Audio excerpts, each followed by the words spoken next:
seja o nome do Senhor.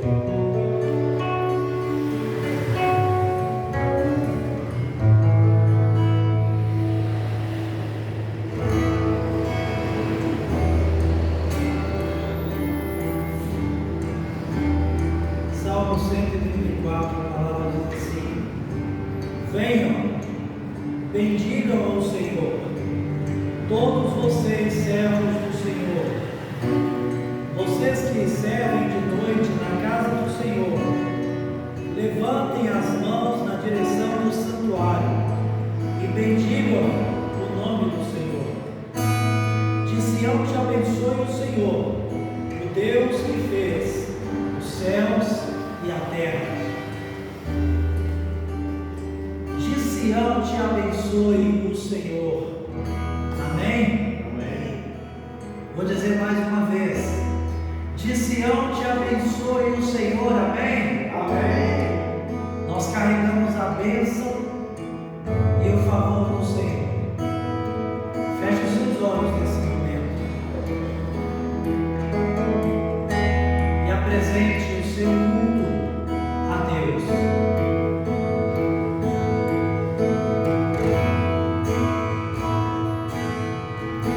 Tu és soberano sobre a terra,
estarmos próximos do coração do Pai é mergulhar no rio de Deus.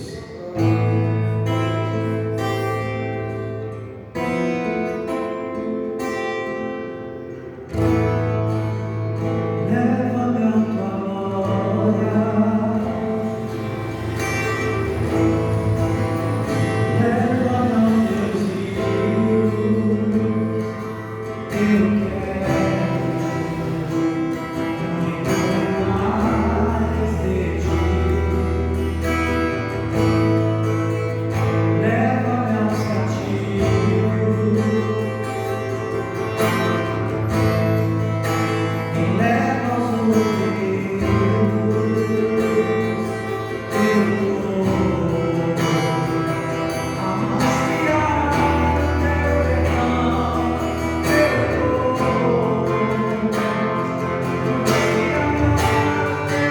perdão. Eu vou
Senhor, em nome de Jesus, libera sobre a tua igreja nessa noite uma bênção de prosperidade, uma bênção de saúde, que o teu povo seja abençoado com graça. Nós não trocamos com o Senhor, o que te damos com todo o nosso coração, porque sabemos que aquilo que o Senhor nos dá também procede do teu coração, em nome do Senhor Jesus. Eu navegarei no oceano do Espírito e ali adorarei ao Deus do meu amor. Eu adorarei ao Deus da minha vida.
meio resfriado, mas glória a Deus.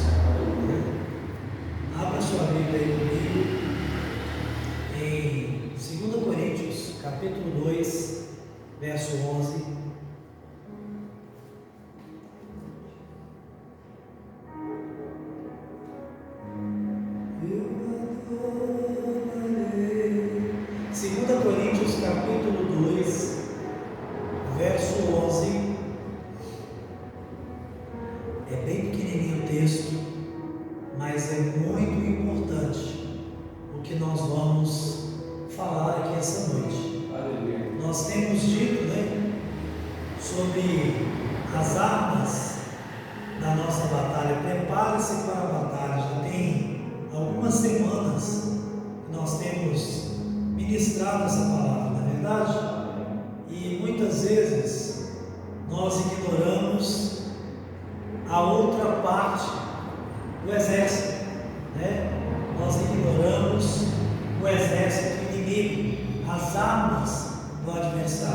E olha o que o texto da Bíblia diz em 2 Coríntios, capítulo 2, verso 11. Porque nós não ignoramos os ardis do adversário. Eu vou ler novamente, porque o texto é muito grande, só para a gente gravar. Porque nós não ignoramos os ardis do adversário. Amém?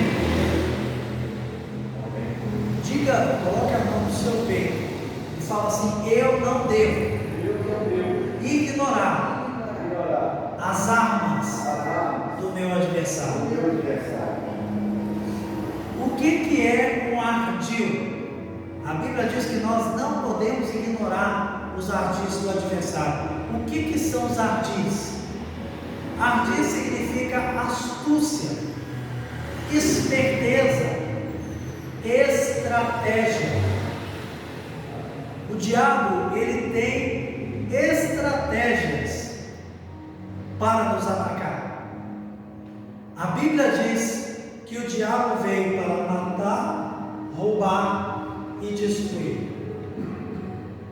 Jesus usa uma comparação e ele compara o inimigo a um ladrão. Ele diz assim: olha, o ladrão, ele não veio senão para matar, roubar e destruir. Então o diabo, ele não está para brincadeira.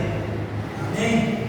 Quando nós nos alistamos no exército de Deus, nós temos que ter consciência que quem está em um time está enfrentando um time adversário. Quem está no exército está automaticamente se colocando no campo de batalha contra outro exército. Mas todas as vezes que nós falamos de exército inimigo, geralmente o crente ele vai pensar: então eu tenho que me defender dos ataques do diabo. O diabo ele vai me atacar usando uma feiticeira, fez uma obra de macumbaria contra a minha vida. O diabo ele vai me atacar através de espírito de inveja, a pombagira. A gente vai dando nomes, né? E a gente começa de uma forma às vezes muito ineficaz se defender desse suposto ataque. Mas muitas vezes nós ignoramos um princípio que a Bíblia nos ensina. A Bíblia diz assim: olha, ninguém entra numa casa para roubar. E a Bíblia já tinha falado quem era o ladrão. Quem que é o ladrão? O diabo. E fala assim: olha, ninguém entra numa casa para roubar sem primeiro amarrar o valente que está dentro dela. Geralmente a gente pensa esse texto de forma contrária. A Bíblia está dizendo que para o diabo nos atacar, primeiro ele tem que nos tornar inoperantes. O que adianta um valente amarrado? O que adianta uma pessoa forte, um guerreiro, mas ele está totalmente inabilitado? Antes diabo nos atacar com, seja qual for o espírito que for, com qualquer estratégia que ele for utilizar, ele vai tentar primeiro nos inutilizar. Ele vai tentar primeiro nos amarrar. E eu quero te dar, eu poderia chamar de uma receita de sucesso. Eu quero revelar para você as principais armas que o diabo está usando nos dias de hoje e que nós não estamos percebendo. A gente está preocupado com demônios, a gente está preocupado com o ataque do adversário, mas ele está utilizando algumas coisas que estão passando despercebidas e que são armas poderosas e que geralmente a gente é derrotado nessas armas. Amém? Mas você não vai ser mais derrotado em nome de Jesus. Amém? Amém. Deus vai te revelar essa noite. Você vai entender essas armas que o adversário usa contra você e você vai se colocar de pé em nome de Jesus. A primeira arma que o diabo usa contra nós é o nosso ponto fraco. Amém? Diga isso, ponto fraco. Entenda uma coisa: o meu ponto fraco é o ponto forte do diabo. O que é o ponto fraco, querido? Antigamente, o rei colocava o seu castelo e ao redor do castelo ele colocava um muro. Mas o muro naquela época não era igual hoje. O muro eram pedras empilhadas. Eles iam empilhando pedras. Entre essas pedras ficavam buracos, frestas, que às vezes dava para olhar de um lado para o outro. Tanto é que Neemias, quando estava reerguendo o muro, aqueles inimigos falavam assim: olha, se uma raposa entrar pelo buraco do muro, vai derrubar o muro inteiro. Ou seja, o muro ficava algumas frestas. O rei inteligente, ele fazia uma espécie de argamassa, ia do lado de fora e passava aquela argamassa como uma espécie de reboco. Depois que a argamassa secasse, alguém saberia aonde estava o buraco? Não saberia. Mas quem estava do lado de dentro sabia aonde era o ponto fraco. Então o que ele fazia? Ele pegava o Cláudio, que era o guerreiro mais forte, e colocava naquele ponto fraco. Porque se alguém rompesse o muro ali, tinha um guerreiro ali atrás para impedir a entrada do exército inimigo. Amados, todos nós temos pontos fracos. E é uma grande besteira e um grande perigo quando eu não reconheço as minhas fraquezas. Eu fico achando que sou o super-homem, que nada vai me abalar, que eu não vou ser tentado por nada, que eu não posso mais cometer pecado. Irmãos, nós estamos presos dentro de uma estrutura frágil. Hoje nós estamos bem, amanhã a gente pode ser acometido de alguma doença e nem sobreviver. Por quê? Porque a carne verdadeiramente é fraca. Ela é suscetível, a gente envelhece. Outro dia eu estava olhando no Facebook, ele vai te mandando lembranças. E o Facebook me mandou uma lembrança de 10 anos atrás. E para variar, eu estava pregando em algum lugar. A barba pretinha, não tinha um branco no cabelo, magrinho, né? O tempo passa, não é verdade?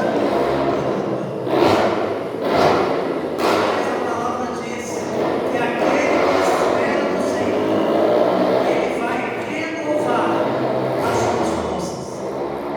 Então sim, nós envelhecemos. O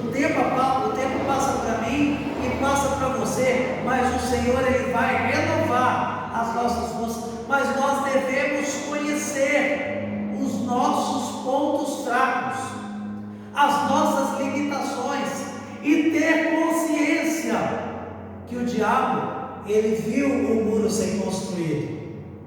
Então, por mais que você esteja passando uma argamassa do lado de fora, ele também sabe aonde é o ponto fraco, e ele vai colocar o inimigo exatamente na frente desse ponto. O que você vai fazer? Você vai fortalecer esse lugar de dentro para fora. Amém? Como que eu fortaleço meus pontos fracos? Em primeiro lugar, reconhecendo que você os tem. O apóstolo Paulo diz assim: olha, quando eu sou fraco, aí então é que eu sou forte. Uma tradução mais antiga diz assim: olha, quando eu reconheço as minhas fraquezas, sou por Deus fortalecido. Sabe o que nós precisamos? É reconhecer que nós temos fraquezas. Olha o exemplo de Sansão. Sansão era um homem forte, mas ele foi brincando com o seu ponto fraco, até o dia que ele foi vencido. Amados, não brinque com o seu ponto fraco. Não, eu consigo administrar isso aqui. Não faz isso não. Se você sabe que tem uma fraqueza em certa área, a Bíblia diz: fuja da aparência do mal. Você tem que ficar longe daquilo ali. Eu lembro de um exemplo que eu ouvi, eu nunca mais esqueci. Um rei, naquele tempo lá atrás, dos castelos, ele estava contratando um condutor para a sua charrete. E ele chamou 3, ele chamou os melhores, e foi fazer uma entrevista. E aí ele chegou para o primeiro e deixou os outros 2 assistindo, e fez uma pergunta para ele: só nós vamos passar um desfiladeiro, eu preciso de um condutor bom. A qual distância você consegue passar do abismo em segurança? Aí ele pensou: a uns 2 metros eu consigo passar. 2 metros, né? Porque o cavalo pode assustar, então tem que ter uma margem para eu conseguir me salvar. Beleza, aí chamou o segundo. Aí o segundo tinha ouvido a resposta do primeiro. Ele fez a mesma pergunta: não, 1 metro eu passo em segurança. Aí chamou o terceiro: e você? Assim, precipício, abismo, eu passo longe. Beira de abismo não oferece segurança. Ah, mas o outro passa 2 metros. Boa sorte para ele. Se eu ver um barranco, eu passo do outro lado. Porque de precipício, para ter segurança, eu tenho que passar longe. O rei contratou esse. Sabe, querido, que nós cometemos de errado? A gente sabe que tem ponto fraco e a gente se coloca naquela situação. Aí você vai cair. Não adianta. A carne é fraca. Fuja das tentações. Fuja da aparência do mal. É engraçado o crente, né, Cláudia? A Bíblia diz: fuja da aparência do mal. E o diabo, a Bíblia diz assim: resista ao diabo e ele fugirá de vós. O crente de hoje, ele está fugindo do diabo, mas ele está tentando resistir ao mal. Ele está fazendo exatamente o contrário. Ele inverteu as bolas e por isso a vida dele está desorganizada. A primeira ferramenta que o diabo usa contra nós é exatamente o nosso ponto fraco. Ele vai tentar usar o nosso ponto fraco contra nós mesmos. A segunda ferramenta, a segunda arma que o diabo usa é a quebra da comunhão. Repita: quebra da comunhão. O Salmo 133 diz assim: ó, quão bom e quão suave é que os irmãos vivam em união. E aí ele faz uma comparação: é como óleo precioso que desce sobre a cabeça de Arão e desce sobre a sua barba, e vai até as obras, ele compara a comunhão à unção sacerdotal. Hoje nós não temos a unção sacerdotal, mas nós temos a unção do Espírito Santo. E nós podemos aplicar o mesmo texto. Quando há comunhão, há unção. O diabo sabe disso. O diabo sabe que quando a Jeane vem no culto, ela vai receber uma palavra, ela vai receber uma oração. Então ele vai tentar fazer o que? A quebra da comunhão. Querida, a comunhão às vezes se parte por coisas pequenas. Eu pastoreei uma igreja, Cláudio, lá no Padre Eustáquio, e era uma igreja maior, e aí eu mudei para lá. Geralmente eu fazia isso, quando eu ia pastorear longe daqui, eu alugava minha casa aqui e alugava lá, para ficar mais perto da igreja. E aí lá tinha aquele supermercado Carrefour Bairro, e aí eu fui fazer minha compra, mas estava bem perto na hora do culto, então eu fui pegando. Sabe como é que o homem é? O homem, ele entra focado.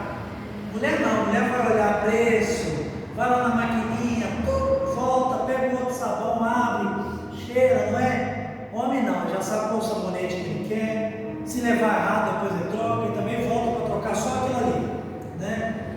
E aí eu peguei as coisas que eu precisava e fui embora.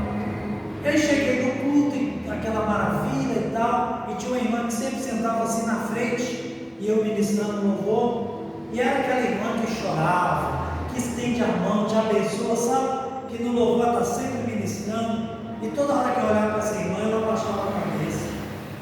Eu falei assim: ah, meu Deus, alguma coisa está acontecendo. E eu olhava de novo a irmã, e foi aquilo o culto inteiro. No final do culto eu falei: vou lá. Ela lá ia fugir, eu dei a volta, fechei. Oi, irmã, não vai embora não, eu estou notando que a irmã está triste. O que aconteceu? Ela falou assim: ah, pastor, o senhor vai fazer de conta que não sabe? Eu falei: ah, meu Deus, é comigo o negócio. O que eu fiz, irmão? Pastor, agora de tarde o senhor foi ao supermercado, não foi? Eu falei assim: fui. Pois é, eu estava lá, igual uma idiota, te dando tchau, acenando, e o senhor me ignorou. Eu falei assim: irmã, eu não te vi. Como não me viu? Eu acenei, falei: irmã, desculpa, mas eu realmente, por que eu te ignoraria? O que eu ganho com isso? De te dar um tchau, de ir lá te cumprimentar? Eu não te vi. Não, pastor, pensei que o senhor tinha me ignorado. Olha que besteira. Ela falou comigo que estava disposta a não voltar na igreja por causa do que aconteceu lá no supermercado. Irmão, para mim é besteira, mas no coração dela não foi. Lembra que você falou, Cláudio? Às vezes uma palavra, o inimigo já usa aquilo ali. Para quê? Para que haja quebra da comunhão. Então, quando eu estou falando de comunhão, eu estou falando de congregar. Cadê o restante da igreja? Talvez houve uma quebra de comunhão e a gente não sabe. Agora o que eu vou fazer amanhã? Eu vou ligar pessoa por pessoa, exceto aqueles que me avisaram, que teve um grupo que me avisou, coincidentemente um grupo até volumoso, né? Mas as pessoas que não me disseram, amanhã eu estou ligando para eles: irmão, o que aconteceu? Muito provavelmente eu vou descobrir alguma tentativa do diabo de quebrar a comunhão. A Bíblia diz que o cordão de 3 dobras ele não se rompe facilmente. As 3 dobras: eu, você e a palavra de Deus, Jesus. Agora, se a gente não se entender, a gente vai ser rompido. A corrente, ela tem a força do elo mais frágil, não é do mais forte. Aquele elo mais frágil, na hora da pressão, vai estourar. Nós temos que tomar a responsabilidade de não sermos o elo mais fraco. Amém? Amém. Para não ser o elo mais fraco, eu tenho que estar bem ajustado. Nós eu trabalhei muitos anos. Vocês lembram aqueles cordões que a mulherada usava nos anos 90? Com bolinhas, de cerâmica, ou então com aquelas imitações de pérola. Eu trabalhei muitos anos fazendo aquilo. Para ligar uma peça na outra, a gente usava elos. Então você abria o elo, colocava a peça de um lado, colocava a peça do outro e apertava o elo. Quanto mais ajustado aquele elo tivesse, aquele cordão não, mas se você deixasse o elo quase fechando e virasse ele em certa posição, aquele cordão se desfazia. Nós não podemos ser um elo aberto, um elo fragilizado. Não seja você, graças a Deus que você está aqui, amém. Você não é um elo frágil. Agora, aquele que ficou em casa, de repente ele está frágil. Qual que é o nosso papel? Investir naquele que não veio. Não deixa só eu não tem um grupo de WhatsApp da igreja lá? Pega o contato de 2, 3 pessoas, manda mensagem no privado. Oi irmão, ontem eu te esperei no culto, você não foi, está bem, o que está acontecendo? Não é para cobrar, mas é para saber o que está acontecendo. Irmãos, a quebra da comunhão é uma arma potente que o diabo usa contra nós. Amém? Em terceiro lugar, a procrastinação. Que palavrão, não é? O que é procrastinar? Deixar para depois. A gente fala uma palavra maravilhosa, segunda-feira eu vou começar. Não, querido, comece agora. Não deixe para amanhã. Não tem aquele ditado, não deixe para amanhã o que pode ser feito hoje. Não espera piorar, não. Não, eu vou alinhar minha vida com Deus, eu vou começar um propósito da leitura da palavra segunda-feira. Não, começa agora. Chegou em casa, já vá ler sua Bíblia. Eu comecei um desafio aí com algumas pessoas, a Bíblia toda em um ano, lendo apenas 3 capítulos por dia. Bom, mas é para você começar hoje. Se você começar hoje, antes do final do ano você já vai ter terminado a Bíblia toda. Porque não tem, se você pegar os dias do ano, não tem capítulos de 3 em 3 para completar o ano inteiro. Você termina antes do ano acabar. Então comece hoje. Sabe as aulas que nós já vimos? Já começa a reforçar seu ponto fraco hoje. Volte a congregar hoje. Volte a orar hoje. Para de procrastinar. Não é para ontem. Nós já deveríamos ter feito isso há mais tempo, mas se não começou, então comece agora. A palavra de Deus diz assim: olha, tudo quanto vier à tua mão, Eclesiastes diz assim: faça conforme toda a tua força.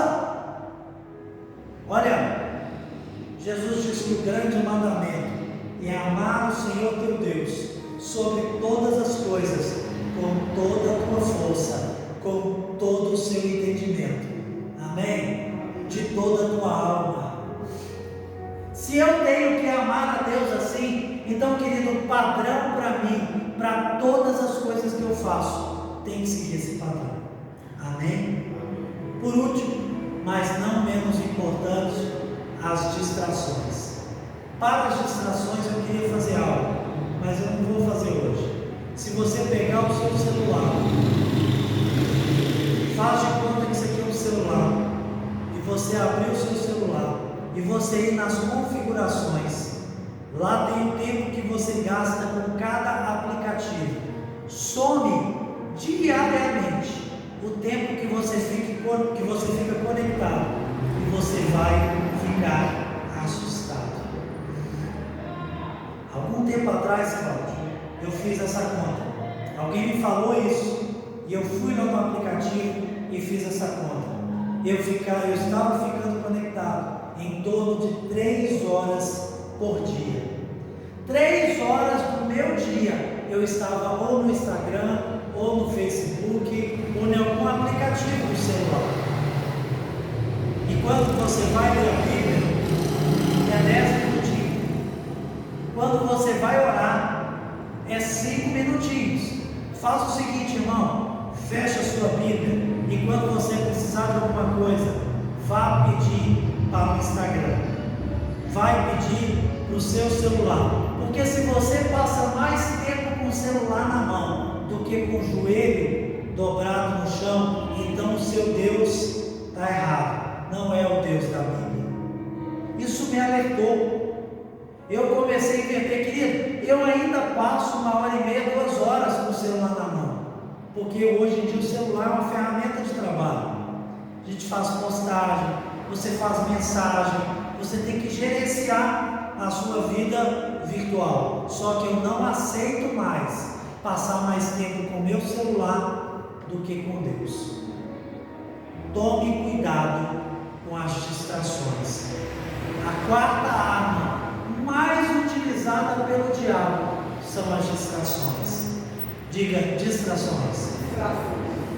E as distrações, não é errado você usar o celular, não é errado você assistir uma novela, um filme, uma série, mas se você investir um tempo excessivo nisso, vai te faltar tempo para outras coisas. Ô Cláudio, eu fiz um trabalho de discipulado com o irmão, que ele estava gastando mais tempo com jogos eletrônicos do que com a própria esposa.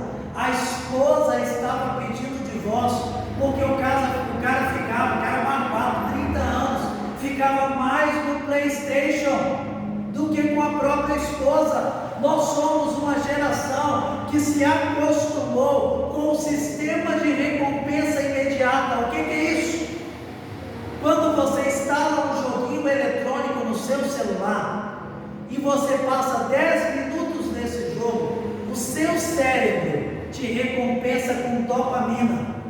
Dopamina é um hormônio que te mantém tranquilo. Beleza? Com o passar do tempo, o seu cérebro se vicia na dopamina, assim como o usuário de drogas se vicia na cocaína. E você vai aumentando esse tempo. Você passa 30 minutos, 1 hora, o dia inteiro e não percebe. Por quê? Porque você está viciado naquilo, na recompensa que aquele joguinho te dá. Como fazer com isso? Com esta arma? Eu vou quebrar o celular e jogar fora. Não vai adiantar. Você vai começar a apostar para o ímpar, mas você vai ter que ter alguma coisa para liberar a dopamina. Você vai começar a apostar quem lê mais Bíblia. É o mesmo princípio, utilizando a palavra de Deus. O que você precisa é o que o apóstolo Paulo diz: eu prossigo para o alvo. O que é isso? O que é o alvo? O alvo é aquele símbolo que tem vários círculos e o arqueiro fica tentando acertar o meio, que antigamente era chamado de mosca. Por isso que a gente falava: acertei na mosca, acertei no centro. Para acertar no centro, o arqueiro ele precisava de desconcentrar de tudo que estava à sua volta e focar no alvo. Se eu quero atingir um alvo financeiro, então eu preciso parar com esse sistema de recompensa imediata e me focar no meu alvo. Se eu quero atingir um alvo em Deus, um alvo espiritual, eu preciso focar os meus joelhos no chão e voltar a buscar a Deus. Se eu quero vencer o inimigo, eu preciso entender as armas que ele usa contra mim. Antes do diabo te enviar um demônio para te atacar, ele vai te distrair, ele vai fazer você procrastinar, ele vai tentar te tirar da igreja, ele vai procurar o seu ponto fraco. Se mantenha focado. Amém? Fique de pé no seu lugar.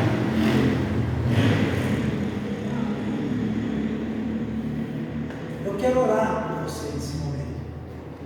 Aliás, eu quero orar com você. Irmãos, eu não quero que essa palavra emocione o seu coração. Eu quero que essa palavra te cause um inquietamento. Você pare de se preocupar com a armadura de Deus, com o Salmo 91 e comece a ver que o maior inimigo que nós temos é nós mesmos. Se Se eu não abrir a porta, o diabo não vai entrar. Então repare, conserte o seu muro espiritual, tampe as brechas, volte para a comunhão, volte a congregar pelos motivos corretos, pare de procrastinar e se livre das distrações, em nome do Senhor Jesus. Estenda suas mãos para cá. Pai, em nome de Jesus, eu oro pela tua igreja, por esta igreja que está reunida aqui, e por esta igreja que vai ouvir essa palavra depois nas redes sociais, por todas as vezes que for compartilhado esse vídeo. Meu Deus, nos dá condições plenas de vencer as distrações, nos ajude a nos manter focados. Meu Pai, que nós venhamos estabelecer metas e parar de procrastinar. Meu Deus, em nome de Jesus, não permita que sejamos o elo fraco da corrente, mas que sejamos fortes ao ponto de fortalecer aquele que está fraco. Fortalece a nossa comunhão. Ó Deus, sonda o nosso interior, assim como o salmista orou. Vê se há em nós algum caminho mau, alguma brecha, algum ponto fraco, e nos ajude a fortalecer no Senhor esta área. Eu oro pela tua igreja agora, meu Pai. Dá-nos esta graça, concede-nos esse favor. Leva-nos em paz para os nossos lares, debaixo da tua bênção e da tua proteção. Sê conosco, meu Deus, em nome e para a glória de Jesus. Em nome de Jesus. Amém? Deus abençoe seu coração. Vamos nos esforçar para domingo estarmos juntos aqui. Não venha sozinho. Traga duas